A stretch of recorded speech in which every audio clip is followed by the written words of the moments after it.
رمضان، یہ ہے نوید رمضان، یہ ہے نوید رمضان، رب کا مہمان ہے یہ، ہم پر احسان ہے یہ، رب کا مہمان ہے یہ، ہم پر احسان ہے یہ، کر لو عبادت تم، رب کا ہے فرمان، یہ ہے نوید رمضان، یہ ہے نوید رمضان، نوید رمضان، یہ ہے نوید رمضان، یہ ہے نوید رمضان، یہ ہے نوید رمضان، یہ ہے نوید رمضان، نوید رمضان، یہ ہے نوید رمضان۔ اللہ نحمده ونصلي ونسلم على رسوله الكريم اما بعد فاعوذ بالله من الشيطان الرجيم بسم الله الرحمن الرحيم الحمد لله الذي خلق السماوات والارض وجعل الظلمات والنور ثم الذين كفروا بربهم يعدلون صدق الله العظيم۔ معزز سامعین و ناظرین، آج مسجد میں جو حصہ قرآن پاک تلاوت کیا گیا ہے وہ سورہ الانعام ہے، اور یہ سورہ 7ویں پارے کے سیکنڈ کوارٹر سے شروع ہو کر مڈل آف دا 8th سپارہ تک جاتی ہے۔ اس میں گوناگو مضامین ہیں، میں آدھا گھنٹہ میرا یہ پروگرام ہوتا ہے، میں اس کے اندر اس کے چند خاص چیدہ مقامات پر روشنی ڈالتا ہوں۔ ایک بات بڑی قابل غور ہے، وہ یہ ہے کہ اللہ احکم الحاکمین جل مجدہ ان لوگوں کی فضیلت بیان فرما رہا ہے کہ جن کو لوگ کوئی حیثیت نہیں دیتے۔ جب حضور علیہ الصلوۃ والسلام نے اعلان نبوت فرمایا تو آپ پر ایمان لانے والے اکثر غریب لوگ تھے، جو معاشرے میں چھوٹا درجہ رکھتے ہیں لوگوں کے نزدیک۔ کئی غلام ایمان لائے، کئی باندیاں ایمان لے آئیں، اور اسی طرح وہ لوگ ایمان لائے جو کوئی مالدار نہیں تھے، سردار نہیں تھے، کوئی جاگیردار نہیں تھے۔ اکثر وہ لوگ ایمان لائے جو لوگ اپنے آپ کو بڑا سمجھتے تھے، جن کے پاس مال زیادہ تھا یا جن کے پاس کوئی پولیٹیکل پاور تھی، وہ قبیلوں کے سردار تھے، وہ ایمان نہیں لائے۔ یہ بدقسمتی ہے انسان کی کہ انسان کو جب اللہ دولت سے نواز دیتا ہے تو تھوڑے ہی ہوتے ہیں جو عاجز اور متواضع رہتے ہیں، اکثر متکبر بن جاتے ہیں، اور وہ کسی کی بات کو سننا یا ماننا گوارا نہیں کرتے۔ تو ایسا ہی ہوا۔ حضور علیہ الصلوۃ والسلام پر چونکہ نادار لوگ زیادہ طور پر ایمان لائے تھے، تو جو سردار لوگ تھے انہوں نے کہا کہ اے محمد صلی اللہ علیہ وآلہ وسلم، اگر آپ ان غریب لوگوں کو اپنے پاس سے اٹھا دیں تو پھر ہم آپ کے پاس بیٹھ سکتے ہیں اور آپ کی بات کو سن سکتے ہیں۔ یعنی ہم ان کے ساتھ بیٹھنا اپنی شان کے خلاف سمجھتے ہیں، یہ ہمارا سٹیٹس نہیں ہے کہ ہم ان لوگوں کے ساتھ بیٹھیں۔ تو اللہ تعالیٰ نے اپنے محبوب علیہ الصلوۃ والسلام پر یہ آیت نازل فرمائی، وحی نازل فرمائی، اور فرمایا کہ پیارے، آپ ان کو اپنے پاس سے مت اٹھائیں، آپ ان کو اپنے پاس ہی رکھیں۔ لا تطرد الذین یدعون ربهم بالغداۃ والعشی یریدون وجہہ، آپ ان لوگوں کو اپنے پاس سے مت اٹھائیں، ان نادار لوگوں کو۔ کیوں؟ یدعون ربهم بالغداۃ والعشی، یہ تو صبح و شام اپنے رب کو پکارتے ہیں، اپنے رب کی عبادت کرتے ہیں، یریدون وجہہ، یہ اللہ کی رضا کے طلبگار ہیں.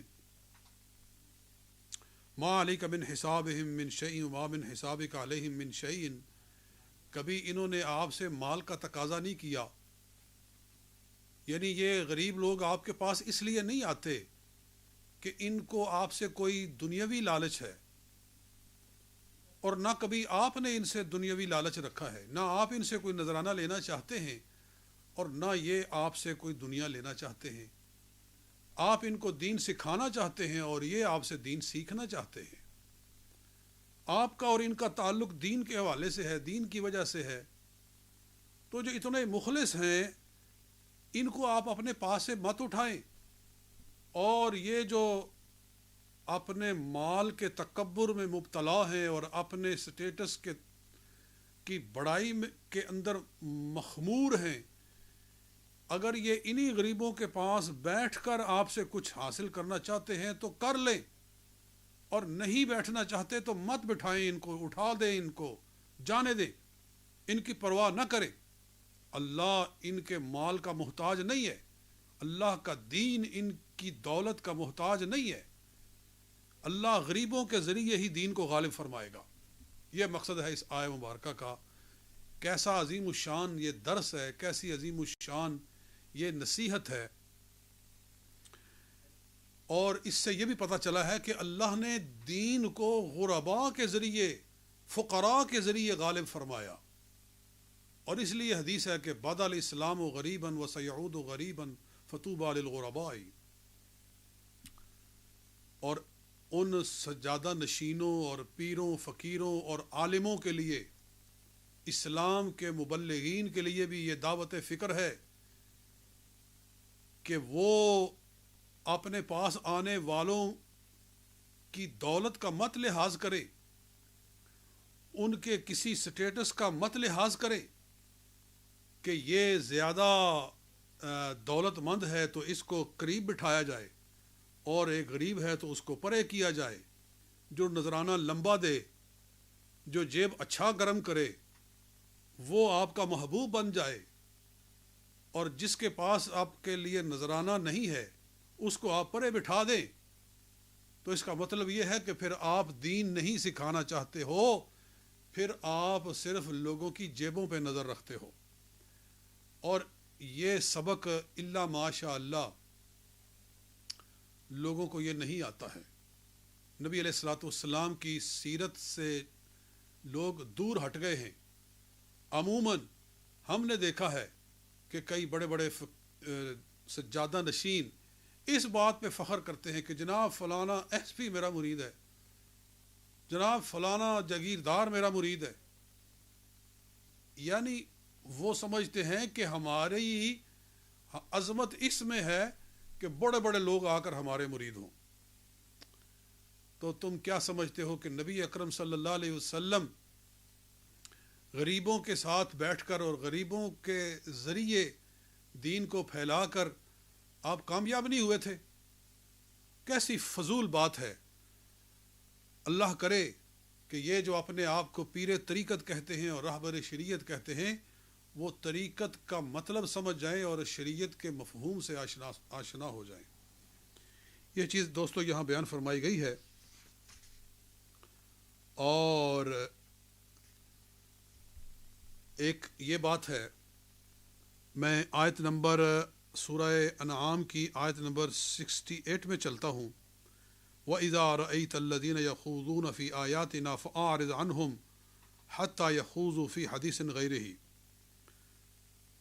فرمایا کہ اے مسلمانوں، جب تم ان لوگوں کو دیکھو جو ہماری آیتوں پہ اعتراضات کرتے ہیں، قرآن پہ سوالات کرتے ہیں، تو ان کے پاس نہ بیٹھو، ایسے لوگوں کی صحبت نہ اختیار کرو. حتیٰ یخوضوا فی حدیث غیرہ، ہاں اگر کسی اور بات میں لگے ہوئے ہوں، یعنی تجارت کا معاملہ ہو، کوئی لین دین کا مسئلہ ہو، تو تم ان کے پاس چلے جاؤ تو اس میں حرج نہیں. لیکن جب ان کی محفل ہی اس لیے منعقد ہو کہ وہ دین پر اعتراض کر رہے ہوں، اپنا عقیدہ بیان کر رہے ہوں، تو ان کے پاس نہیں جانا چاہیے اور ان کی محفلوں میں شامل نہیں ہونا چاہیے. کیونکہ وہ جو سوالات کرتے ہیں ہو سکتا ہے کہ کوئی سوال ایسا ہو کہ جس کا جواب آپ کے پاس فوری طور پر نہ ہو اور وہ آپ کے عقیدے کو متزلزل کرے، آپ کے عقیدے کو، ذہن کو خراب کرے، تو یہ تمہارے لیے ہلاکت کا سبب بن سکتا ہے۔ آج بھی ہمیں یہ سوچنا چاہیے۔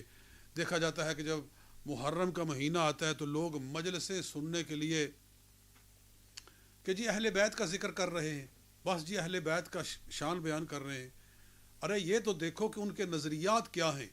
وہ شان اہل بیت بیان کرتے کرتے درمیان میں خلفائے راشدین کی ذات کے بارے میں کوئی آپ کے ذہن میں ایسا زہر چھوڑ جائیں گے کہ آپ کو وہ صحابہ کرام کے بارے میں بدظن کر دے گا۔ تو اہل بیت کا ذکر سننا ہے تو صحیح العقیدہ لوگوں سے سنو، بد عقیدہ لوگوں سے سن کر آپ اپنا عقیدہ خراب کر لیں گے۔ یہ ایسے ہی ہے جیسے کہ آپ آگ کے پاس بیٹھیں گے، لوہار کے پاس بیٹھیں گے، بھٹی چلانے والے کے پاس بیٹھیں گے تو کوئی نہ کوئی چنگاری ہو سکتا ہے کہ آپ کے کپڑوں پہ گر ہی جائے اور آپ کو نقصان ہو ہی جائے۔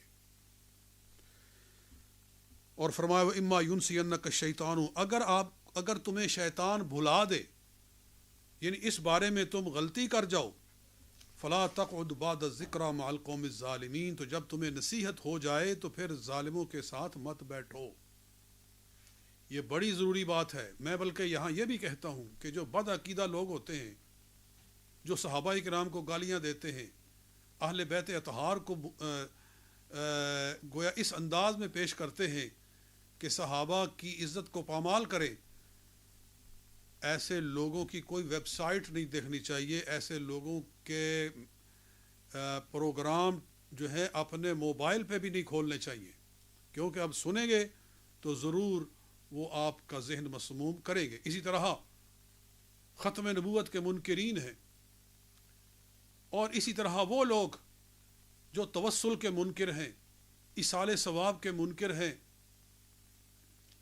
اور اسی طرح حیات انبیاء کے منکر ہیں، ان کی محفلوں میں بھی نہیں شامل ہونا چاہیے، اس لیے کہ وہ تمہارے نظریات کو خراب کریں گے، اور جو عقیدہ اہل سنت و جماعت ہے جس پر امت کی غالب اکثریت متفق ہے اس سے آپ کو ہٹا دیں گے۔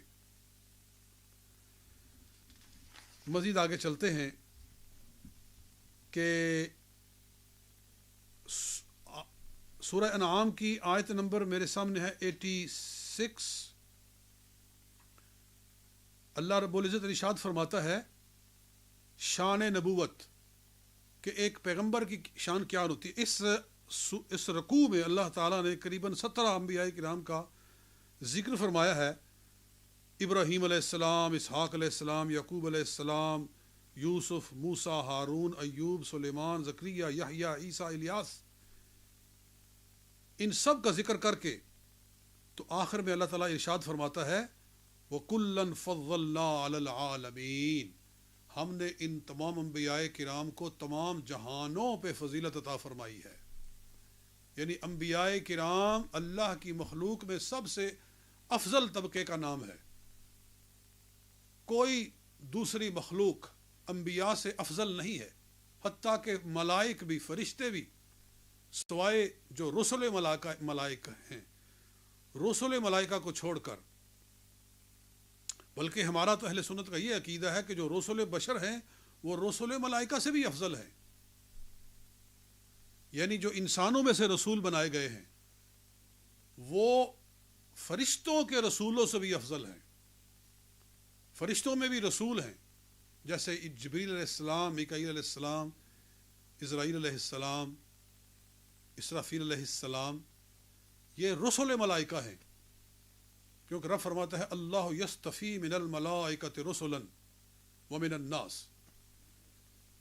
تو جو رسول ہیں وہ بہرحال غیر رسول سے افضل ہی ہیں۔ جو بھی رسول ہے، میں کہتا ہوں جو رسول چاہے فرشتوں میں سے ہے وہ بھی غیر رسول سے بہرحال افضل ہے۔ یعنی یہ ایک قطعی فیصلہ ہے کہ رسول غیر رسول سے افضل ہی ہیں۔ اس لیے کوئی ولی کسی نبی کے درجے کو تو کیا پانا، اس کے برابر بھی نہیں پہنچ سکتا، بلکہ اس کے قریب بھی نہیں پہنچ سکتا۔ سب اولیاء اللہ، بلکہ نبوت تو اس سے بھی بلند درجہ ہے۔ نبوت کے بعد درجہ صدیقیت ہے، انعم اللہ علیہ من النبیین والصدیقین۔ تو جو صدیقین ہیں، صدیقین سے مراد عموماً وہ لوگ ہوتے ہیں جو انبیاء کرام کی صحبت میں بیٹھے اور جنہوں نے براہ راست مرسلین سے اور انبیاء سے علم حاصل کیا اور ایمان حاصل کیا، وہ صدیقین ہیں۔ تو جو شہداء و صالحین ہیں، یہ بعد والے لوگ ہیں، یہ تو صدیقین کا درجہ نہیں پا سکتے، چاہے جائے کہ ان میں سے کسی کو انبیاء کے درجے کے برابر سمجھا جائے۔ یہ بات عقیدے کی ہے، اس کو پکڑو اور مضبوطی سے اس کو تھامو۔ آج ایک طبقہ اماموں کو انبیاء سے افضل مانتا ہے، یہ کفر ہے، یہ صریح کفر ہے۔ کوئی غیر نبی کسی نبی سے افضل نہیں ہو سکتا، بلکہ میں کہتا ہوں جو پچھلے لوگ ہیں وہ صحابہ کے برابر نہیں ہو سکتے، کیونکہ خود حضور علیہ الصلوۃ والسلام نے ارشاد فرمایا، یہ حدیث ہے، بخاری مسلم میں ہے، بلکہ دوسرے لوگوں کی کتابوں میں موجود ہے، کہ فرمایا، ابو سعید خدری اس کے راوی ہیں، فرمایا حضور صلی اللہ علیہ وسلم نے لا تسبوا اصحابی، میرے صحابہ کو برا نہ کہو، فوالذی نفسی بیدہ، اس رب کی قسم جس کے قبضہ میں میری جان ہے، لو انفق احد منکم مثل احد ذهبا ما بلغ مد احدهم ولا نصیفہ، اگر تم میں سے کوئی احد پہاڑ کے برابر سونا خرچ کرے، یعنی میرے صحابہ کے علاوہ جو لوگ ہیں وہ، ان میں سے کوئی شخص احد پہاڑ کے برابر سونا خرچ کرے، ما بلغ مد احدهم ولا نصیفہ، وہ میری ایک صحابی کے ایک مد جو یا آدھا مد جو خرچ کرنے کے برابر بھی نہیں ہو سکتا۔ یعنی وہ کیا تھا، اتنا سا 2 کلو 3 کلو جو میرا صحابی خرچ کر دے اللہ کی راہ میں، اور جو صحابی نہیں ہے، جو بعد میں آئے، تابعین ہیں، تبع تابعین ہیں یا اس کے بعد ہیں، قیامت تک جتنے بھی، چاہے وہ اولیاء اللہ ہوں، صلحاء ہوں، اغواس ہوں، اقطاب ہوں، ابدال ہوں، شہداء ہوں، کوئی ہو، ان میں سے کوئی شخص احد پہاڑ کے برابر سونا خرچ کرے تو وہ صحابی کی ادنا نیکی کا مقابلہ نہیں کر سکتا، اس لیے کہ باقی سب نے سن کر کلمہ پڑھا ہے، اور صحابہ وہ ہیں جنہوں نے رخ مصطفیٰ کو دیکھ کر کلمہ پڑھا ہے۔ تو شنیدہ کہ بوت مانند دیدہ، تو جب کوئی صحابہ کے مقام کو نہیں پا سکتا تو انبیاء کے مقام کے قریب کون جا سکتا ہے؟ یہ چیز یاد رکھو۔ اس لیے فرمایا وَكُلًّا فَضَّلْنَا عَلَى الْعَالَمِينَ، ہم نے انبیاء کرام کو تمام جہانوں پر فضیلت عطا فرمائی ہے۔ ایک اور بات بیان کروں، وہ آیت نمبر 92 ہے، وَهَذَا كِتَابٌ أَنزَلْنَاهُ مُبَارَكٌ مُصَدِّقُ الَّذِي بَيْنَ يَدَيْهِ وَلِتُنذِرَ أُمَّ الْقُرَىٰ وَمَنْ حَوْلَهَا، فرمایا یہ کتاب جو ہم نے نازل کی ہے بڑی برکت والی ہے اور پہلی کتابوں کی تصدیق کرتی ہے، اور اس لیے نازل کی گئی ہے کہ اے میرے محبوب، اے مدینہ کے تاجدار، ہم نے یہ کتاب اس لیے اتاری ہے لِتُنذِرَ أُمَّ الْقُرَىٰ، تاکہ آپ بستیوں کی اصل کو، جو ساری بستیوں کی ماں ہے، اس کے لوگوں کو ڈرائیں، یعنی مکہ مکرمہ۔ مکہ مکرمہ کا نام اللہ نے ام القریٰ رکھا ہے، بستیوں کی ماں، یعنی بستیوں کی اصل، کہ سب بستیاں اس میں سے نکلی ہیں۔ اور اس کی تشریح حدیث کرتی ہے کہ اللہ تعالی نے جب زمین کو بنایا تو ایسے تھا جیسے چھوٹی سی ایک کوئی ٹکیا ہے، اس کو پھر پھیلایا اور اتنی بڑی زمین بنا دیا، تو وہ پھیلایا جہاں سے تھا اس مرکز کا نام ہے کعبہ شریف۔ جہاں کعبہ ہے یہ پوری روئے زمین کا سینٹر ہے، یہاں سے زمین کو پھیلایا گیا، اور اس جگہ اللہ نے اپنے حبیب کو مبعوث فرمایا، کیونکہ آپ پورے جہان کے رسول بن کر آئے، کیونکہ آپ کا ارشاد ہے کہ آپ کا قرآن پوری انسانیت کے لیے ہدایت ہے، اور حضور صلی اللہ علیہ وسلم کو فرمایا گیا کہ تبارک الذی نزل الفرقان علی عبدہ لیکون للعالمین نذیرا۔ تو چونکہ آپ عالمین کے رسول ہیں، اس لیے خدا تعالیٰ نے آپ کو مرکز میں مبعوث فرمایا، اور فرمایا لتنذر ام القری، آپ ام القری کو ڈرائیں، ومن حولہا، اور جو بھی اس کے آس پاس میں رہتا ہے۔ آس پاس میں ساری روئے زمین آ جاتی ہے، یعنی مشرق مغرب جنوب شمال جہاں جہاں تک انسانیت آباد ہے، یہ سارے من حولہا کے اندر داخل ہیں، اور سب کے لیے رسول پاک مبعوث ہوئے ہیں اور سب کے لیے رسول بن کر آئے ہیں۔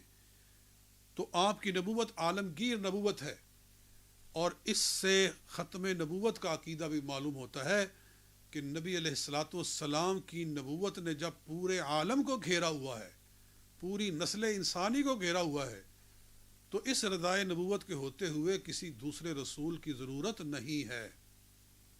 میں کہا کرتا ہوں کہ حضور صلی اللہ علیہ وسلم ہے رحمت للعالمین، اور جو آپ کو کتاب دی گئی ہے وہ ہے ہدی للعالمین، کیونکہ فرمایا کہ قرآن کیا ہے، ان ہوا الا ذکر للعالمین، قرآن ہے ذکر للعالمین، تمام عالمین کے لیے ذکر۔ اور آپ کو خدا تعالی نے مکہ میں بھیجا، اور مکہ کے بارے میں فرمایا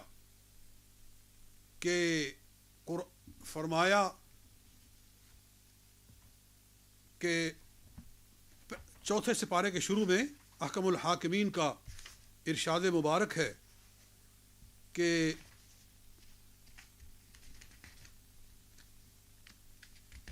رب العزت ارشاد فرماتا ہے،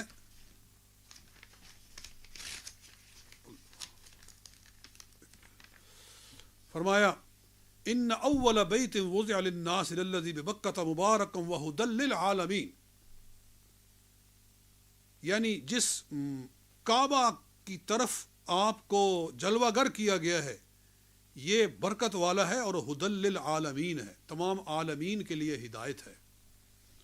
تو کہنا میں یہ چاہتا تھا کہ آپ جس گھر میں مبعوث ہوئے وہ ہے ہدی للعالمین، آپ جو کتاب لے کر آئے وہ ہے ذکر للعالمین، اور جس رب نے بھیجا ہے وہ ہے الحمدللہ رب العالمین، اور آپ ہیں رحمت للعالمین۔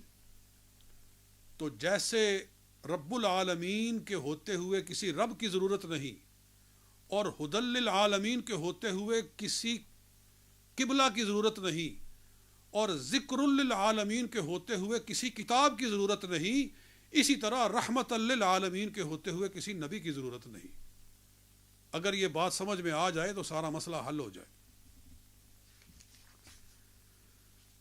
عزیزو، میں ایک اور بات آپ کے گوش گزار کرتا ہوں، یہ بھی ہمارے عقیدے کی بات ہے۔ زیادہ طور پر میرا فوکس عقائد پر ہوتا ہے، کیونکہ عقائد سے ہی نجات ملتی ہے۔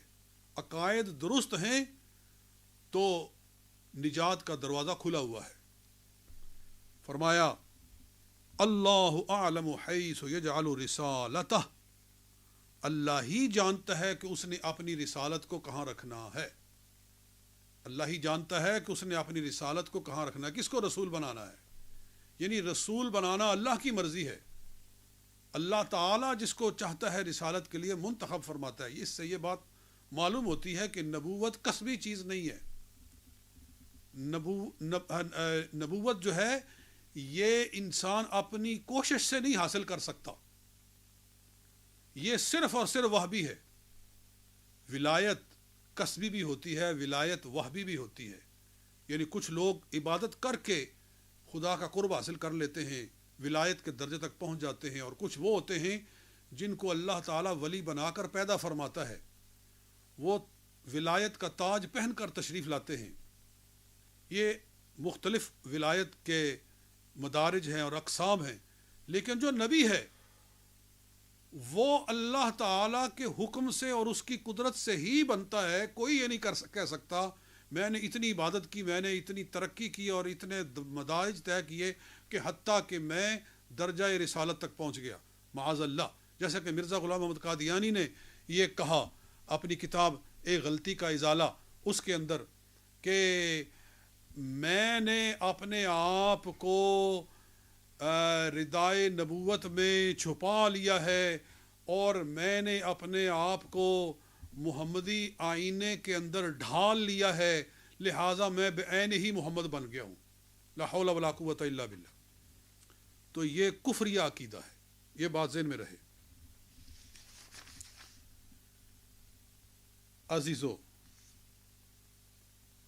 ایک چیز یہاں اور بھی ہے کہ خدا تعالیٰ نے عشر لازم فرمایا ہے. عشر فرمایا وَهُوَ الَّذِي أَنشَأَ جَنَّاتٍ مَعْرُوشَاتٍ وغیر معروشات. اللہ تعالیٰ نے باغات بنائے ہیں. اللہ اپنی قدرتیں اور اپنی نعمتیں بندے کو گنوا رہا ہے کہ بندے تیرے لیے میں نے کیا کیا پیدا کیا ہے. تو فرمایا کہ میں نے جو باغات بنائے ہیں کچھ وہ ہیں جو چھتوں کی طرح ہوتے ہیں اور کچھ وہ ہوتے ہیں جو چھتوں کی طرح نہیں ہوتے. یعنی کچھ وہ ہوتے ہیں جن کی بیلیں ہوتی ہیں, جیسے انگور کی بیل ہوتی ہے کہ اس کو آپ جدھر چاہیں ڈھال دیں اور اس کا چھت بنا لیں اور پھر اس کے سائے میں آپ بیٹھ جائیں اور چاہیں تو اس کو زمین پر پھیلا دیں. کچھ ایسے ہوتے ہیں اور کچھ وہ ہوتے ہیں جو اپنے تنے کے اوپر کھڑے ہوتے ہیں. یعنی درخت دونوں طرح کے ہوتے ہیں, پودے دونوں طرح کے ہوتے ہیں. اللہ نے فرمایا میں نے اس طرح مختلف چیزیں پیدا کی ہیں.